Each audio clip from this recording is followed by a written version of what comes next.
मैं भारत को भारतीयता की मान्यता के आधार पर फिर से खड़ा करना चाहता हूं, उस काम में लगा हूं। ऐसे यूरोप से आया हुआ ये जो शैम्पू है, ये वो लगाते हैं इसलिए कि बाल कड़े हैं, कड़क है। कड़क इसलिए कि पेट साफ नहीं है, कब्जियत है। आपको शैम्पू की क्या जरूरत है? आपको बाल ही साफ करने हैं तो आयुर्वेदिक औषधि है आंवला, रीठा, शिकाकाई, गांव-गांव मिलती है, कहीं से भी ले लो, इकट्ठा करके डिब्बे में रख लो, बराबर मात्रा में मिला लो, 1 चम्मच गर्म पानी में डालो, सवेरे उस पानी से बाल धो लो। फिर कोई कहेंगे जी डैंड्रफ हो जाता है, तो उसके लिए नींबू का रस जिंदाबाद। नींबू के रस में थोड़ा गुड़ मिला दो और उसको बाल में लगा लो, सब डैंड्रफ निकलता है।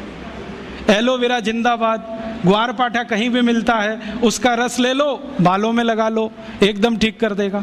अपने पास कुछ कमी नहीं, तो अपनी जिंदगी में ये एलोपैथी निकालो। और ऐसी तुलसी के जैसी ही एक बहुत अच्छी चीज है पुदीना, वो भी बने तो गमले में कर लो घर में। और इन दोनों से बराबर ही अच्छी एक चीज है एलोवेरा, ग्वारपाठा। जरूर रखो अपने घर में। ग्वारपाठे का रस अद्भुत काम करता है, त्वचा की बीमारियों में काम करता है, पेट साफ करने में काम आता है। कान में कितना भयंकर दर्द हो, ग्वारपाठे का रस थोड़ा गर्म करके एक ही बूंद टपकाओ, 3 सेकंड में दर्द खत्म कर देता है, विद इन 3 सेकंड्स। इंजेक्शन से भी तेज गति से काम करता है। किसी स्त्री और पुरुष को नपुंसकता की शिकायत हो, ग्वारपाठा बिल्कुल ठीक कर देता, कंप्लीट क्योर करता है। शरीर को ताकत बढ़ानी हो, बहुत कमजोरी लग रही हो, तो ग्वारपाठा अद्भुत काम करता है। बाल बहुत झड़ते हो, गुच्छे के गुच्छे निकलते हो, ग्वारपाठे का रस बाल में लगाओ, जैसे तेल लगाते हैं, 1 घंटे के बाद धो लो तो बाल झड़ना बंद करा देता है। बाल ज्यादा काले रखने हैं तो ग्वारपाठा सप्ताह में 1 दिन लगाते ही रहो, रस के रूप में, अद्भुत काम करता है। आंखों की रोशनी बढ़ानी हो तो ग्वारपाठे को इस्तेमाल कर सकते हैं, पीने के रूप में ले सकते हैं। बच्चों को फोड़े फुंसियां बहुत होती हैं, 1-1 चम्मच ग्वारपाठे का रस 3-4 दिन पिला दो तो सब फोड़े फुंसियां होना बंद। गर्मियों में घमौरियां बहुत हो जाती हैं तो ग्वारपाठे का इस्तेमाल कर सकते हैं। मनुष्यों में, पुरुषों को एक बहुत खराब बीमारी होती है, उसको बार्बर सिचिंग कहते हैं। दाढ़ी बनाओ ना, उसके बाद लाल लाल फुंसियां हो जाती हैं, उनको बोलो कि ग्वारपाठे का रस लगा के फिर शेविंग करें तो कभी ये तकलीफ नहीं आती।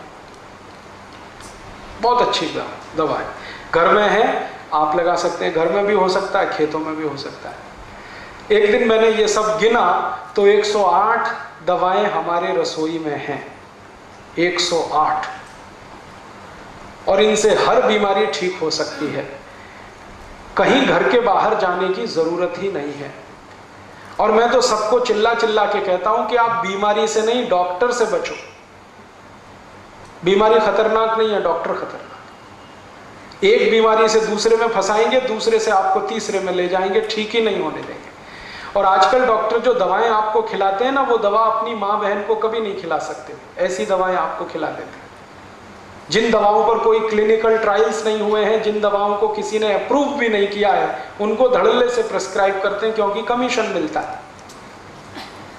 और ये कमीशन खोरी इतना बढ़ गया है कि अब अच्छा डॉक्टर चिराग लेके ढूंढने निकलो तो कोई एक मिले, मुश्किल से एक मिले। इसलिए आप इनसे अगर बचे रहें तो आपकी जिंदगी बहुत सुरक्षित रहने वाली है। दोस्तों, सबसे पहले तो चैनल सब्सक्राइब करें, फिर लाइक, कमेंट और शेयर करें। और हाँ, हमारा एंड्रॉयड ऐप डाउनलोड करना ना भूलें।